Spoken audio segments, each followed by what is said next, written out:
I'm Peter Kahn, publisher of the Wall Street Journal.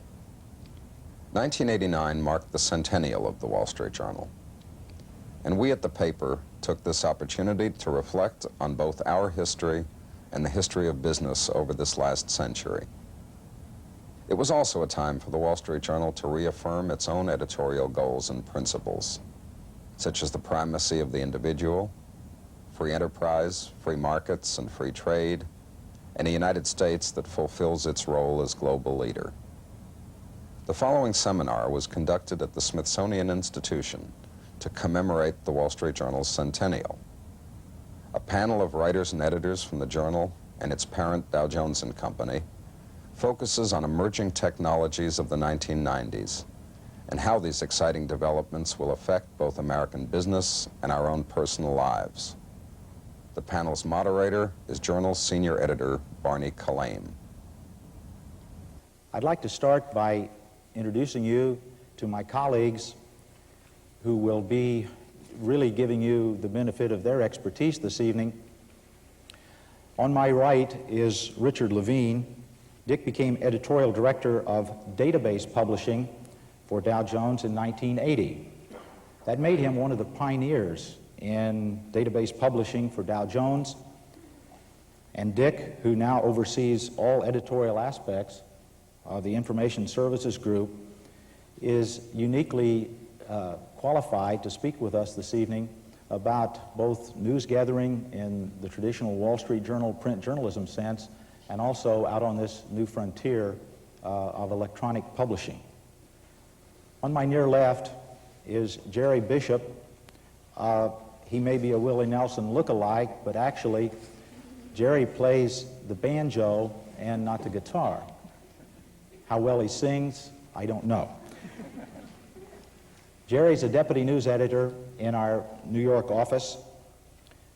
Jerry's been reporting on science and medicine for about 30 years, and he's going to bring to us tonight, I'm sure, his customary cautious, low-key assessment of technology in the 1990s. On my far left, news editor Bernie Wysocki, who is based in New York. Bernie, who spent time in Tokyo as our bureau chief there from 85 to 88, is uniquely qualified to address the question of technology, which looms so large in terms of U.S.-Japanese relations at this time. After serving as bureau chief there, he came back to work recently on a Wall Street Journal special report called The Final Frontier. It won a John Hancock Award for Excellence this year and was one of the finalists in the Pulitzer Prize competition. Our goal this evening is to try to go beyond a gee whiz litany of breakthroughs that we expect in the next decade. We'd like to explore the opportunities, the challenges, the headaches that some key technological and scientific advances will pose as we see it. We can't take the whole field of technology. We've decided to try to take a few snapshots in some key areas where we think the advances and their impact will probably be the greatest in the 1990s, both in a personal sense and in terms of society. We'd like to look at the area of information technology, areas where computers are obviously a key component, and this whole flow of information that gets larger, sometimes threatens to overwhelm us. We'd also look at the area of human genetics, which is very exciting, very dramatic, but poses some very grave ethical and moral questions.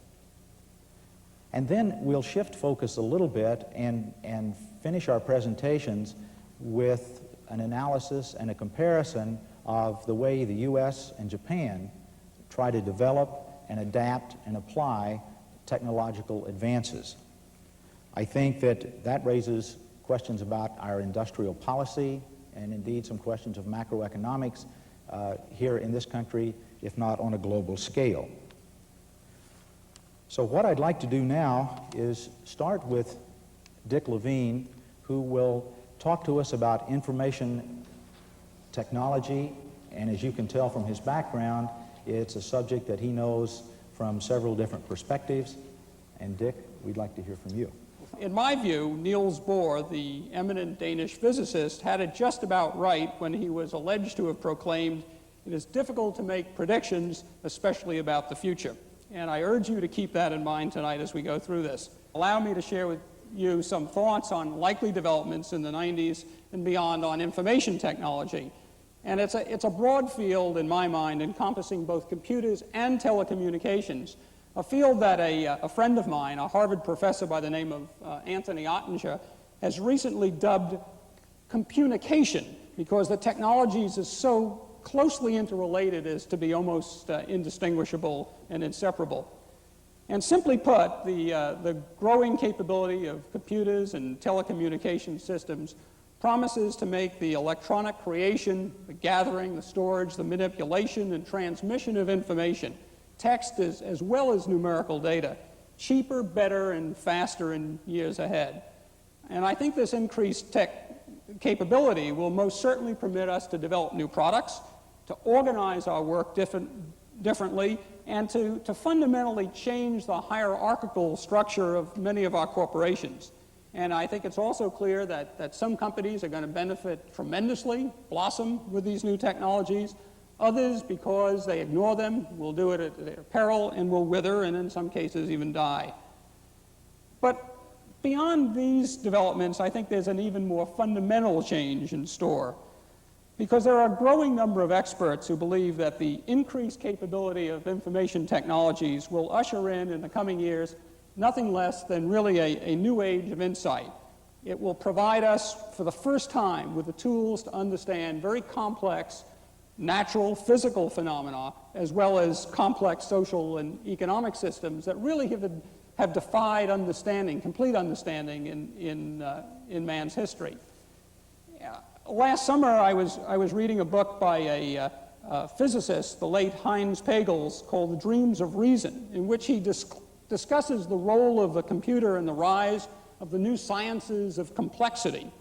And if I could quote from him just briefly, Pagel says, the great unexplored frontier is complexity.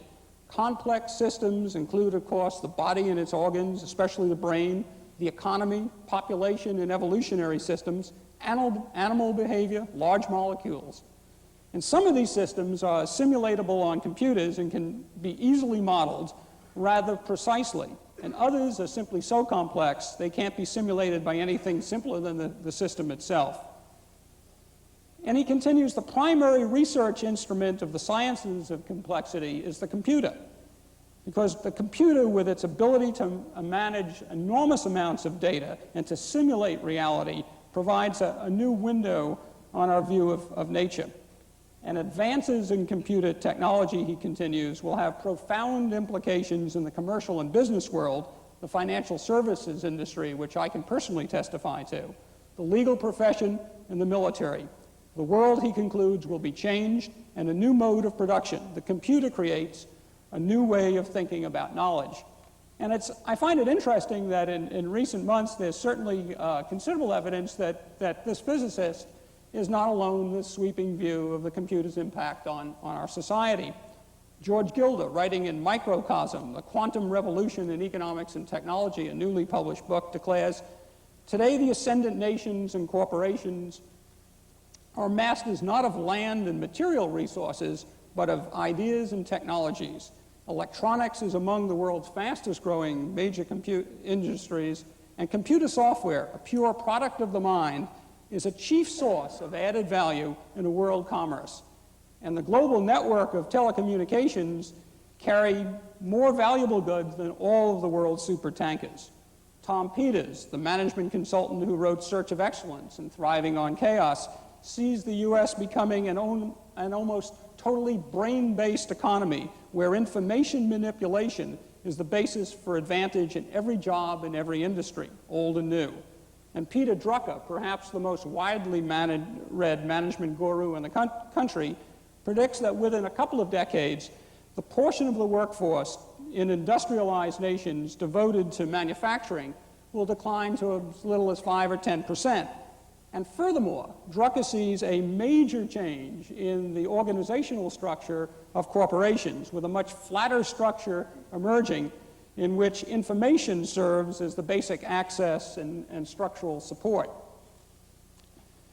In Drucker's view, the modern corporation in the years ahead will have far fewer levels of management than the conventional ones do today, because as he sees it, basically levels of management in today's companies are there to collect, to amplify, to repackage, and to send on information, all tasks that he argues an impersonal, computer-based information system can do better. So much for the broad impact of information technology. What more specifically should we look for in the way of developments in the next 10 years or so? I turn for some guidance in this regard to a recent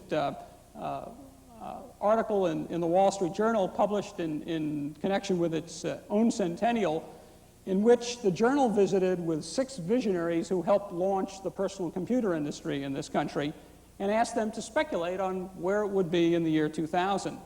And here's a distillation of what Bill Gates of Microsoft, Robert Noyce of Intel, Gordon Bell of Advent Computers, Ralph Gomery of IBM, Alan Kay of Apple, and Mitch Kapoor, the founder of Lotus, see in the next 10 years. They look for, and this is obviously a bit of a generalization given the time limits, a 10-fold increase in computing power, eliminating basically the distinction between personal computers and today's mainframe computers.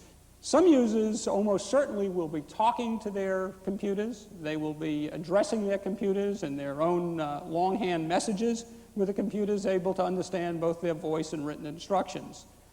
The user of tomorrow's computer is going to obviously have access to much more information than they do today through optical fiber links to huge databases such as the commercial ones that Dow Jones and other companies have assembled, or on compact disk or optical disks that can store simply mind-boggling amounts of data. And the displays that will be used with workstations and computers will undoubtedly be much finer than they are today, capable of really performing as true multimedia workstations that combine data, voice, and video transmission. And this is a development that we have in a special interest at Dow Jones, because we are already talking and can envision the day in which on an office workstation, someone will, in one window or one quarter of the screen, be watching, for instance, live television coverage of a major policymaker before Congress. At the same time, news stories reporting that event are moving in another quarter or another window on the screen. Hopefully there'll be Dow Jones stories moving, though I suspect there'll be others there also. In another area on that same multi-purpose workstation might be the ability to gather background information. And in yet another window, there might be information of a proprietary nature that is related to the finances or the personnel records of that particular company. And as technology advances, the computer itself, it seems clear to us, will become easier to use, eliminating the need for extensive training. And that simply means that there are going to be many more of them. Figures in this regard are somewhat hard to come by. There's a Connecticut-based research group that estimates that there'll be a 4-fold increase in the number of personal computers in U.S. offices by the year 2000, reaching a level of about 46 million. But as I did more research, those numbers seem to get a little hazier. What is clear, though, is there are going to be more terminals. And with the increased presence of the computer has come, obviously, an immense increase in the amount of information available to people, spawning conditions that you're probably already familiar with, known as information overload, or there was a recently published book, Information Anxiety and How to Cope with It. Paul Sappho, a research fellow at the Institute for the Future in Menlo Park, California, who lets his imagination wander on things like that, said recently that it's easy to imagine a world, and this may alarm you as well as comfort you, in which the incoming data stream is monitored by nothing less and I quote him, corporate info bots. And I can't quite physically envision what a corporate info bot would look like, but it's not terribly comforting. And that these info bots would analyze content, make connections, and distribute the information, and even make secondary judgments. There's also considerable evidence that new massively parallel computers, in which as many as 64,000 microprocessors simultaneously tackle a problem, can be used very effectively to help search in very simple ways massive amounts of information. An obvious next step in that regard would be to enable the user to store permanently the kind of queries, the kind of questions that they would like answers to, and then allow that search to be conducted on an automated basis. In the financial industry, with which obviously Dow Jones has great familiarity, huge computer networks are already changing, it's obvious, the basic structure of markets. Traditional markets that require face-to-face transactions between traders are being replaced by sophisticated electronic networks capable not only of delivering price data, but also enabling the traders on distant continents to complete transactions instantly. Reuters has been in this business for years, and indeed Telerate, which is a unit that is partially owned by Dow Jones, has recently developed just such a trading system for foreign exchange dealers in partnership with AT&T. Perhaps it would be best to close with a historical perspective supplied by Paul Sappho, this futurist out in California, who has looked at the personal computer revolution and looked at it against the backdrop of the 30-year period required for a society to absorb and really understand new inventions. In Sappho's opinion, the first 10 years in a new technology are usually spent applying it to the work of the old technologies. And I think you can see that in the use of the personal computer in the first 10 years. It's been used as a sophisticated typewriter in one instance, as a word processor. In the second decade, Sappho believes we begin to stumble onto new applications and approaches, and it's only in the third decade that the once novel technology becomes fully integrated into the surrounding culture. And I would remind you that in the case of the personal computer, its commercial introduction was as recent as the mid to late 70s. So personal computing is only in its second decade, and I think while hints of the future abound, the main events are yet to come. I have a question about globalization, global communications, globalized information flows, particularly relates to the events in China, Tiananmen Square. We saw not only the TV coverage, but the facsimile machines that were used to move information from the U.S. into China and this sort of thing. What's the political impact that you see in the 1990s from this sort of information technology? I happened to be in Sweden on a business trip at the time of the uprising in Tiananmen Square, and it was rather a fascinating experience. I was in my hotel room and I was watching Ted Turner's international version of Ted Turner's cable news network, which was bringing instant coverage from Tiananmen Square. And the thought occurs that the recent political developments that we've been seeing in Eastern Europe, the move to democratization with quotes around it in the Soviet Union, the uprising, the student uprising in China earlier this year, are inextricably linked to this greater flow of information. I'm not willing to say it's purely cause and effect, but I think it is evident that the mass amounts of information that flow, especially in electronic form, once information is digitized, it's very tough to bottle it up, have a very real effect on the ability of governments to control what people see, hear, understand, and react to. And from that perspective, I think one could judge them positive. Perhaps not from the perspective of former leaders in some Eastern European countries. Mm-hmm. Why don't we move on to the other area that we'd like to explore this evening?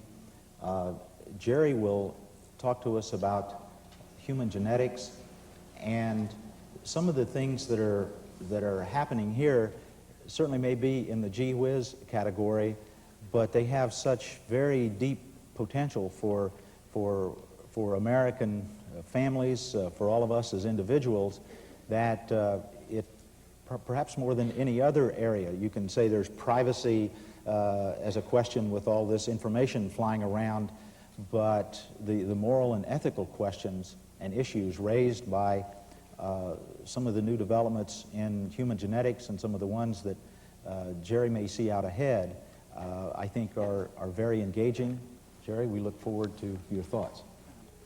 Thank you, Barney. So, I'll try not to drawl too much. But in the 60s and 70s, we started hearing about all this dramatic new advances in DNA, the stuff the genes are made out of. And it seemed like they had really reached the ultimate. Here they could manipulate DNA and do all kinds of genetic engineering with it. But it turns out, I didn't realize this, it turns out there is one big problem they had not yet overcome. They had looked into the cell, the human cell, and there's enough DNA in there to accommodate about 50,000 to 100,000 genes. The problem was that they could not look in there and see where the genes were.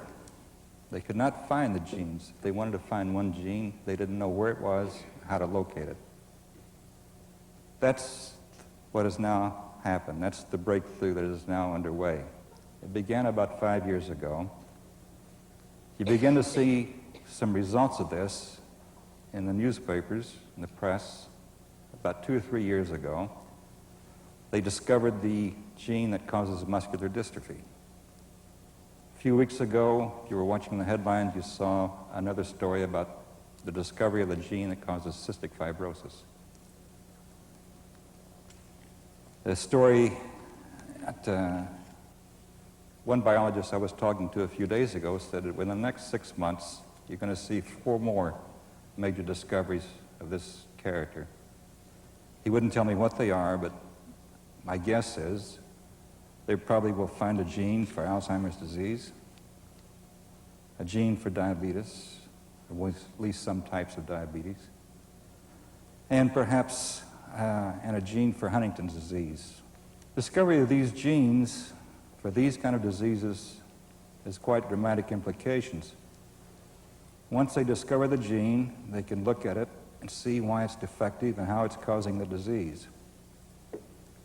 Therefore, within the next 2 or 3 years, well, right now, as a matter of fact, they are talking for the first time about a possible treatment for muscular dystrophy, which has been totally untreatable before. They don't know how quite yet how it's going to be done, but there are some ideas. You can start thinking about treatments and prevention of these diseases for the first time. There is, however, another type of gene that they're uncovering. These genes do not cause disease, but they make you susceptible to disease. I'll cite 2 examples. They found 8 or 9 genes now which are involved in the body's handling of cholesterol. If any one of these genes is a little bit off, a little bit defective, the way the body handles cholesterol gets fouled up.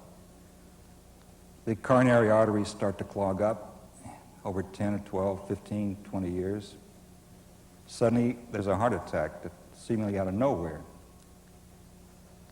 They can look at any one of these 8 genes now and spot a defect and say this person in 10 to 20 years is liable to have a heart attack, has a very high risk of having a heart attack. The story in yesterday's Wall Street Journal was about a type of cancer gene in which it's based on an idea that it takes 2 or 3 genetic mutations to cause a cell to turn malignant. Many people, it appears, are born with one mutation already in place. It only takes 1 or 2 more mutations to cause cancer. This explains why daughters of women who had breast cancer are 10% more likely to develop breast cancer. The gene they happen to uncover is for colon cancer. This gene explains why many families seem to have colon cancer in the family. The same gene may be involved in lung cancer. The point is that by looking and finding out who's carrying these genes, they can say this person is at a high risk of developing cancer in the future.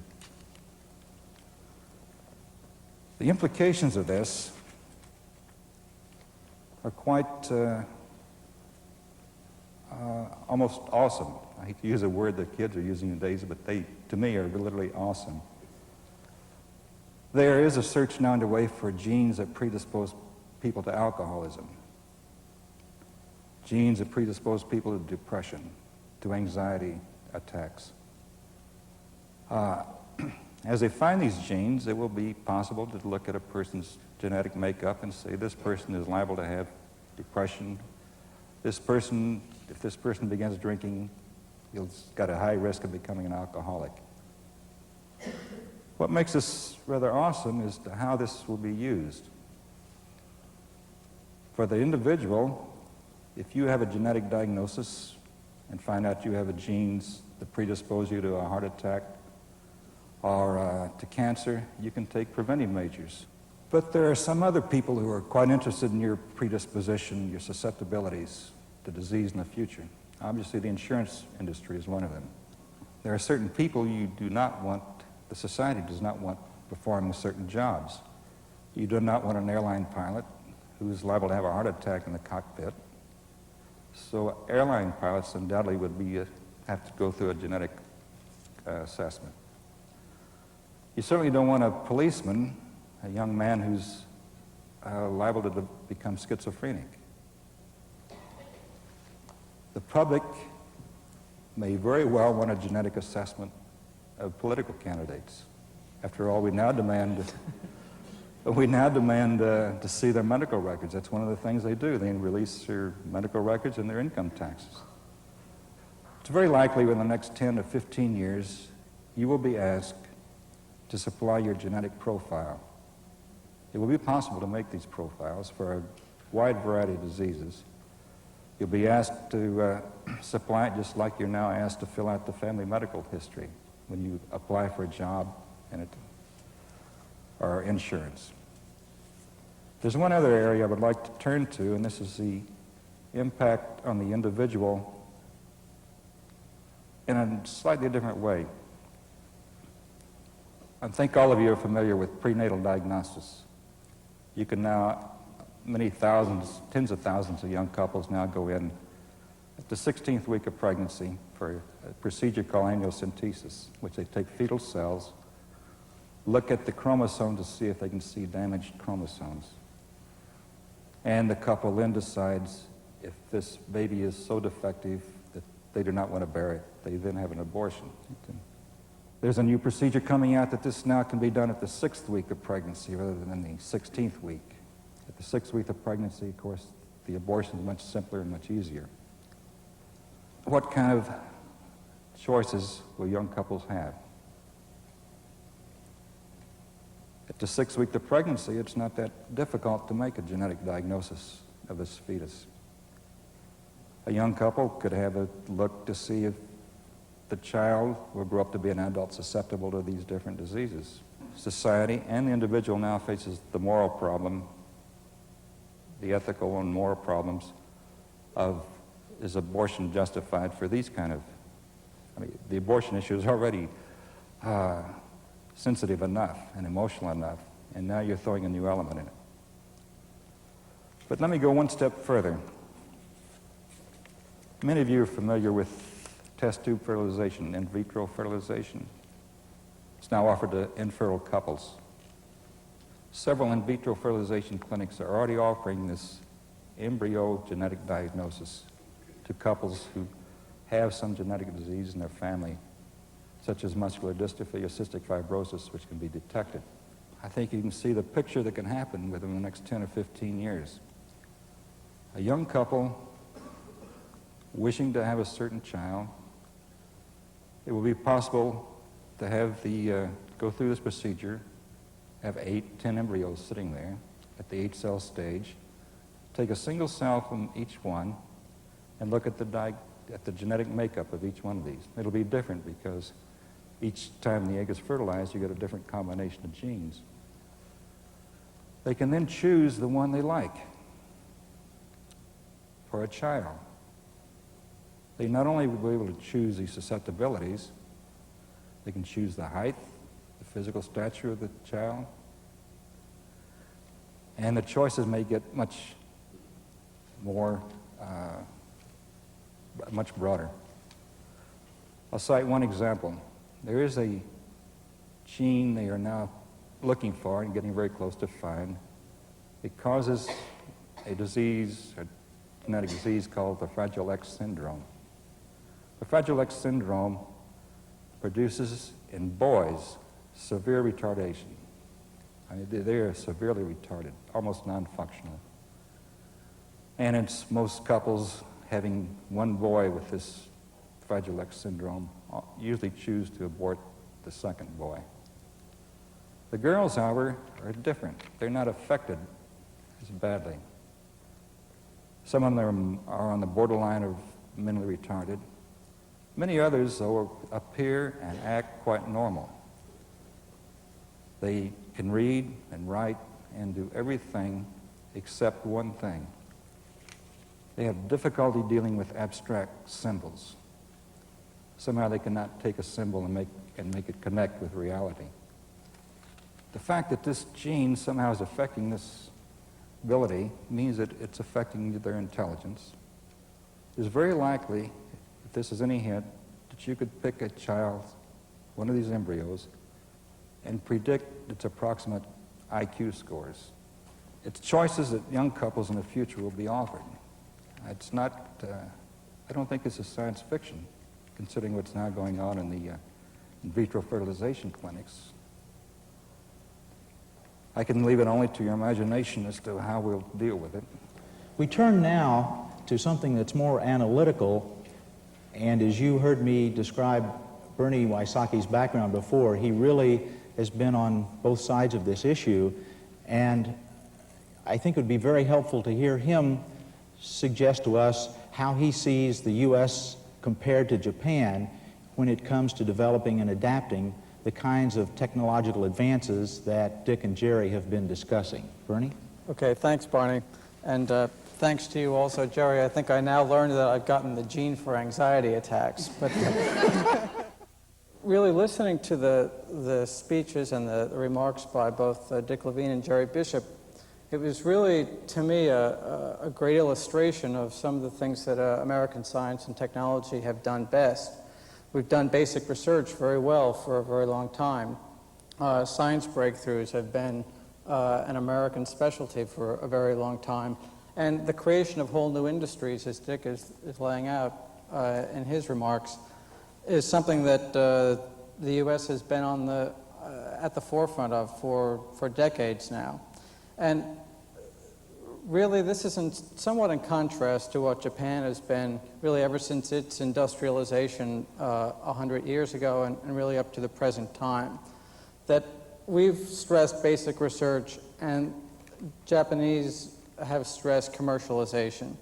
And we've stressed new industries, and Japan has stressed incremental development and the scaling up of new developments, the perfection of them, and the ability to exploit them and make products in great quantities. And the result of all that, as we've all seen in the last decade or two, is a tremendous tremendous ability to make money. I mean, the cliche is really exaggerated, but only a little, that these days the Americans seem to be winning all the Nobel Prizes, but the Japanese are making many of the products and making much of the money. In the U.S., a lot of the most important research happens in universities. And universities around the world, by their nature, are open. And academic freedom is prized. And in the U.S., so much is happening, not only at MIT and Caltech and the most famous technological centers, but at many universities. Where in Japan, by contrast, most of the really important research is happening not in the university, but in industry and in the corporations themselves. And in Japan, as in the U.S., corporations tend to be much more proprietary about what they come up with. The second one is that we have been, for a long time, very good at products. and have emphasized product more than process. Now, certainly this wasn't always true, but what's happened since the Second World War in particular is that the U.S.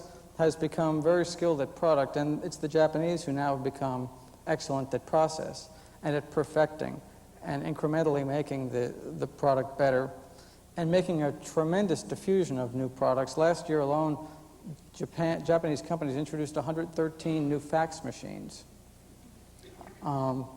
which were just incremental variations, most of which at a higher price than the previous ones, than what they had the year before. The third thing, which is a cultural one, and I want to stay away from a lot of cultural arguments, is the not invented here syndrome, which we have, and throughout Asia, people tend not to have. I mean, if you don't have it, borrow it. And if you have to, steal it. And a final one is that so much of our technology strategy has been applied to the military area, and it's not to criticize it, but to look at what's happened with carbon fibers, graphite, developed in the U.S., applied to jet aircraft, and the Japanese taking much of the same technology and applying them to golf club shafts and to fishing rods and selling tremendous amounts of very high-quality products that are very commercial and very consumer-oriented, with a huge amount of revenue coming in, which allows them then to put that into research and develop new products and refine the product and sell it. So I think, and lastly, the sort of free-form and disaggregated nature of U.S. research versus the very well-organized and sometimes exaggerated government-business relationship that exists in Japan, where there are a lot of targets, there's a lot of focus, there's a lot of control and hierarchy, and that for all whatever exaggerations there may be about Japan Inc., there's a lot of collaboration. One of the trends that seems to be emerging in the last few years, and I would bet will become stronger in the years to come, is that each side is trying to gather some of the strengths of the other. To me, it's an early and reassuring sign that we are able to borrow and that everything doesn't have to be invented here, even though many of these things were originally developed in the U.S. and exported to Japan. We're just re-importing them and finally putting them to work 30, 40 years after the Japanese began. But equally important and less well known, I think, is that the smartest Japanese strategists in the companies and in the government see a need to blend some of their traditional strengths of efficiency with some of the American strengths, the free-form creativity, the ability to make these great breakthroughs. And so now you see Japanese companies with their money trying to stimulate creativity with money. The Nippon Steel Company now allows any researcher in its laboratories, and it still has research laboratories, to take the equivalent of $25,000 and spend it in any way he wants except on food and drink. Completely open. And you find that Japanese companies are trying to establish a more individualistic management style. And I think it's important to see that not only are these things, weird looking as they may seem to us, that these things are occurring, but also there's a more methodical attempt to be at the cutting edge of new technologies, and rather than to imitate and to rely on the U.S. for the breakthroughs, to come up with breakthroughs of their own. And so much more Japanese money is going into basic research. There's an effort to try to improve the quality of research in the universities, to import foreign scientists, if necessary, to try to stimulate the somewhat hidebound and hierarchical nature of Japanese research. And so I think it's important to see that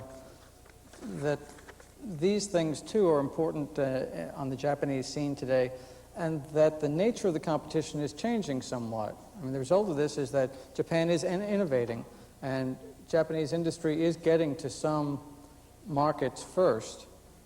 So I think that there's not only a persistence where we sometimes abandon research that doesn't have an early commercial payoff, but also that Japan is finding itself first to the marketplace, not just second and cheaper and better quality, but cheaper and better quality, and there really is no competition. I mean, there are no American VCR makers.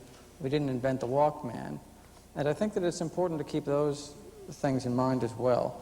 and that the Japanese believe, very much unlike the deregulated America of the 80s, the Japanese believe that there's such a thing as too much competition as well as too little. Now that's a controversial idea in the U.S., but I think that it's a reality in Japan. And all of them are things to keep in mind. But perhaps the last point that I'd like to make on this is that the role of the government is different, maybe subtly different, but the moral suasion of a big Japanese agency and the bureaucrats in them, that moral suasion is really strong in Japan. And MITI, this Ministry of International Trade and Industry, can still invoke the national will. It doesn't have to spend a lot of money, but can say, this is where Japan's future lies. The nation needs this, and can pretty much get cooperation.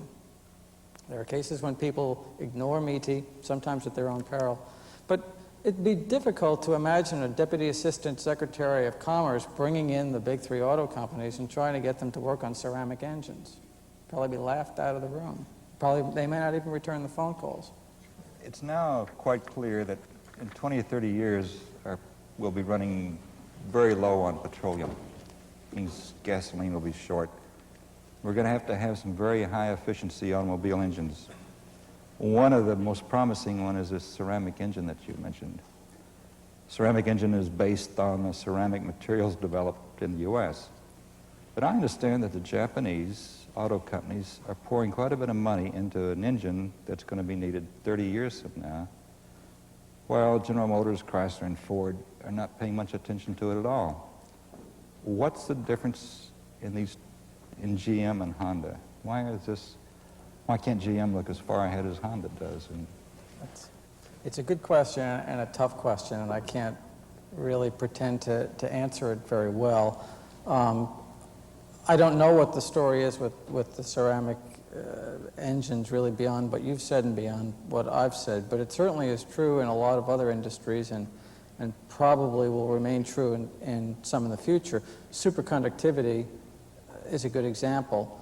There's a lot of fear, I think, among scientists and policymakers, science policymakers here in Washington, that the payoff for superconductivity is a long way off, 10 years, 20 years, maybe even longer, and that American companies will abandon serious research the way they did with the floating train because the payoff is so far away, and that it'll be Japanese companies who stay in there and will take the long term and don't have to worry about quarterly earnings results and don't have to worry about being taken over by LBOs. I admit my bias is showing here, where the R&D programs and labs get trashed, and can stay with this research for a long time. I mean, who stayed in high-definition television? I mean, it's been around for a long time, and the Sarnoff lab at Princeton, once owned by RCA, but abandoned, dismantled by GE, was a leader in high-definition television research, but the Japanese started in 1970. They've stayed in. They have essentially 19 years on us, and if we get into it, we're a little late. What exactly the reasons are, I don't know, but I think that it is a trend that we tend to give up if we don't see, a superconducting wire that's going to give a company $500 million within 5 years. Thank you, Bernie. Let's go to the question from this gentleman. Would you please address it to Mr. Levine, Mr. Bishop, or Mr. Wysocki, please? This is to Mr. Wysocki. To what extent does the difference in the approach to antitrust in the U.S. and Japan influence what we've seen? For a long time, we tended to assume that there was no competition outside of the United States, and therefore, to protect the consumer, it was important to enforce the antitrust laws very stringently and to make sure that no unfair competition and that no collusion or cooperation of an illegal nature took place, and that really a lot of cooperative activities were barred by antitrust. I think the 80s have seen some revision of that, so that now Semitech and MCC and other consortia are allowed under the antitrust laws because of a view, rightly or wrong, held rightly or wrongly, that the competition is often non-U.S. companies versus U.S. companies, and that if it's important to have a U.S. industry, or at least some strong U.S. companies, some banding together should be allowed and that the antitrust law should be relaxed accordingly. I don't know if I misunderstood or if I just didn't catch it, but it seemed to me that you did not address, or maybe you didn't address as well as I'd like for you to address, the personal dilemma that it's going to cause the parents, let alone the woman, when she has to make, when they make these decisions of whether the child is going to be whatever. And then, could you do a little more on that, please, for me? Well, of course, that'll be up to the individuals, the parents themselves, as to where they want to make a decision like this. I mean, it'll be there available if they want to go to the clinic and have this done. The question is whether they would do it. I might draw your attention to something that's already going on with amniocentesis, which is a not an easy procedure to have it done at 16 weeks of pregnancy. It costs anywhere from $600 to $1,000. And yet, the genetic counselors say they keep running into young couples who are coming and having this done to determine the sex of the child. The implication is that if the sex is not the sex that the couple desires, they will have the abortion. Many doctors say if they suspect this, or the genetic counselors, they will not do the genetic diagnosis.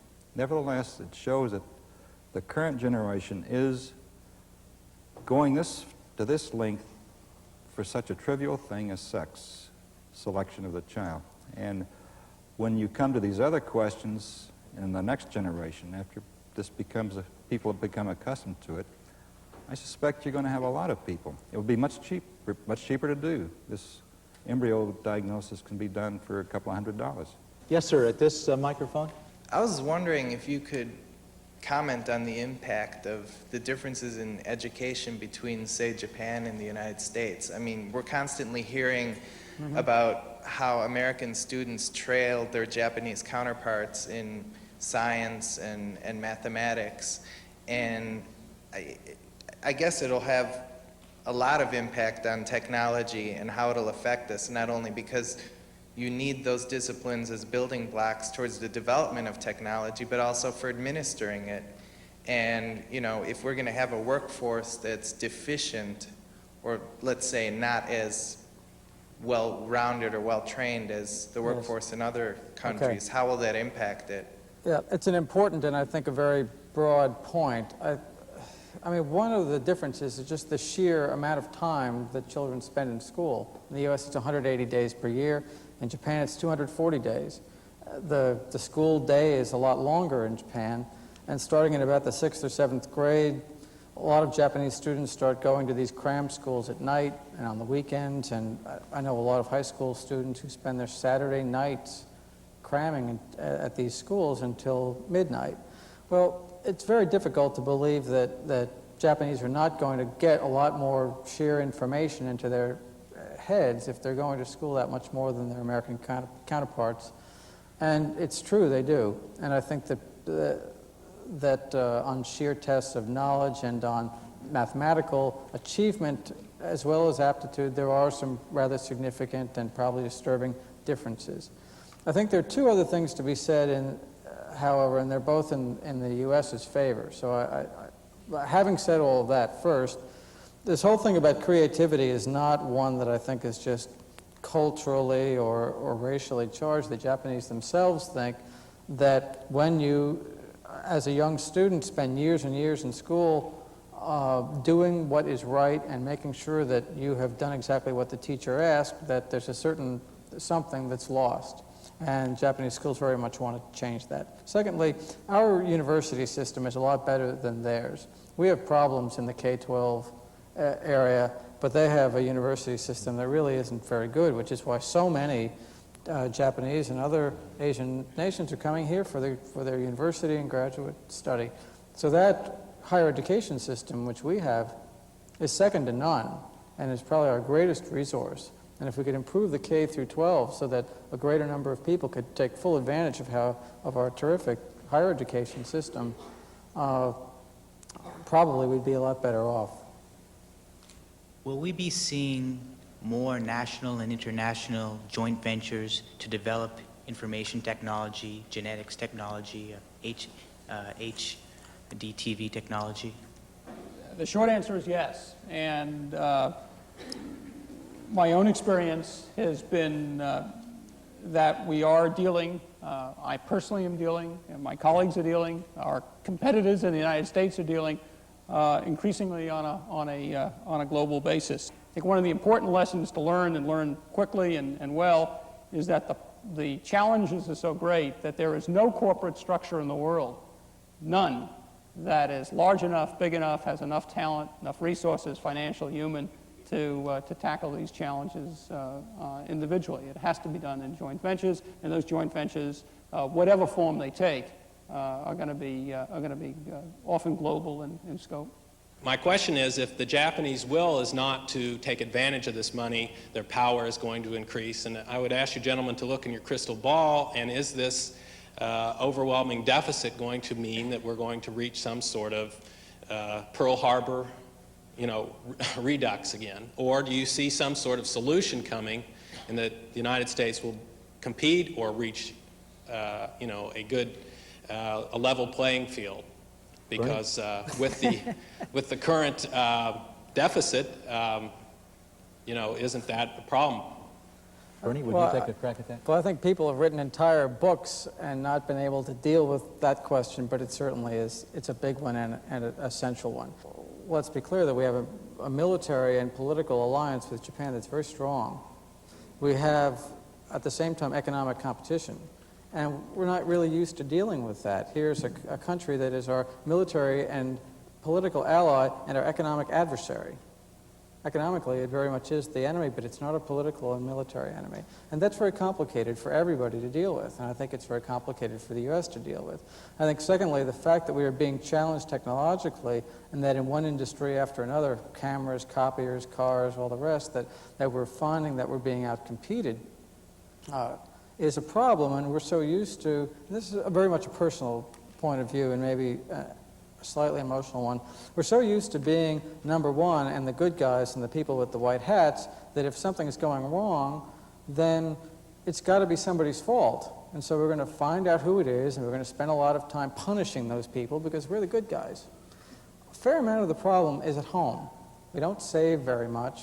We really ought to save more. As a result of that, our cost of capital, a lot of which is imported from Japan, is very high, which means that for industry to innovate and spend on new plant and equipment, it costs a lot of money. And we have a lot of incentives to go into debt and to become debtors and to just keep on spending. And those habits are very much mirrored in the opposite over in Japan. So I think that there are some unfair trading practices, and there are some things that we can probably rightfully Japan bash about, but I think what makes a lot more sense is to sit rationally and think about the fact that we do have different and competing cultures, and we have a lot of strengths of our own, but we have a lot of problems to work on, and to start looking and examining at some of the things we can get better at. So does that mean that you're ultimately optimistic? I'm short-term pessimistic and long-term optimistic if you need a quip. Let's make this our final question from the floor. That's Mr. Wysocki. Mention has been made of the willingness of the Japanese to look to a much longer horizon in terms of their research and investment compared with American companies. Now, American companies use various forms of return on investment, discounted future cash flows, and so on. And when you're talking about something that's going to return you money 20 years out, any discount approach you have to be getting the whole world, or you can't get back your investment on the basis of that analysis. What method of analysis do the Japanese use for deciding what investments to make that have 10-year or 20-year payoffs, and what would you suggest American companies ought to do and American business schools ought to teach about investments with those time frames? It's a good question, I think a very difficult one. First is that a lot of Japanese companies do not have a cost accounting that really goes across product by product and division by division. And a lot of the money is just sort of thrown into one big pot, and the cash cows are the cash cows, and the companies that need funds to grow and be protected get them. and that there really isn't as much bureaucratic game playing about how to allocate, whose telephone bill it ought to be if I called you and you called me back and that sort of thing, which a lot of American companies play. So what that allows Japanese companies to do is a whole lot of things. One of them is to be able to put some money into something and keep returning a loss because they've identified it as a strategic industry for the future, and one which the government has said and given its stamp of approval as a strategic industry for the future, so that when the R&D people come to the table, they can say, look, here's a document from MEDI saying we have to go into this new kind of fiber optic and cable, and 64 kilobits per second isn't going to be enough, and so I need money, and the Science and Technology Agency tells me I should. That in Japan is a powerful argument. And there's so many other parts of the company that are throwing off cash that that sort of long-term project can be pursued. I think the other thing is that the emphasis is so much on gaining market share that this same kind of accounting approach can allow the companies to have loss leaders, so that big NEC corporation can decide that we need to make a push into the U.S. with supercomputers, so we'll give them an 80% discount and try to sell them to MIT. What should American companies and business schools be doing in response? Well, I don't know. I mean, the loss leader, I guess, is tried and true, but I think that there's much more of a sense in U.S. companies that each product has to make a return. And strategic or not strategic, it has to do that. And I think even in Japanese brokerage houses, I remember talking with the number 3 guy at Nomura Securities a couple of years ago about Honolulu. And he was so proud of the fact that they had gone into Honolulu in 1960 and hadn't made any money there for 15 years. And all the other Japanese brokerage houses had dropped out, and they watched them go, and they sat in there, and they lost money, and they lost money. Today, Nomura owns the brokerage business in Honolulu. And so that's the sort of mythological statement that goes all through the Nomura culture. The sort of be patient, stay in there, try your best, never give up, be like homesteaders. Put down your stakes and never let go. And those of you who would not like to let go of Bernie Wysocki can come back next week. I think you will be here. Is that correct? Yes. And if you sense any flaws in his logic over the week, come back and shoot next week. My thanks to Richard Levine, Jerry Bishop, and Bernie Wysocki. And thank you.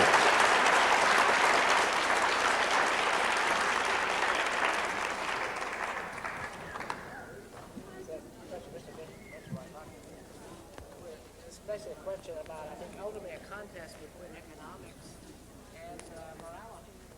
With no good discoveries, I had the fortune to grow up in Holyoke.